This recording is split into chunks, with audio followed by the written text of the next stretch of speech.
Want a plan that actually works? Let me show you in 3 simple, actionable steps. Step 1. Define the true target.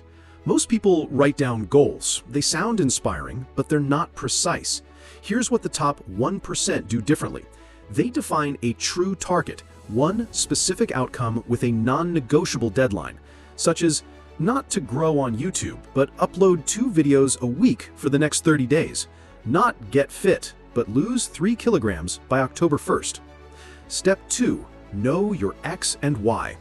Now comes what almost nobody does, the breakdown of the target. Most people just plan for if everything goes right, but success is built on anticipating what goes wrong. So list every obstacle you'll face. Use this formula. If you have X obstacle, then you'll tackle it with action Y. And you should always anticipate your X and create your Ys. For example, if I get an urge to eat a cheat meal during my fat loss journey, I'll grab a low-calorie snack instead. Step 3. Anchor and activate. This is the most ignored but crucial step, the one that turns your plan into a ritual.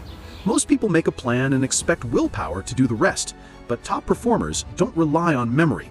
They install the plan into their daily flow using 2 tools, anchors and reminders. An anchor is any action you already do every day. Brushing your teeth, drinking coffee, opening your laptop. You attach your plan to that moment. Example, right after I brush my teeth, I look at my 3-step plan. A reminder is about external accountability. Because memory fades and motivation drops, you need external triggers.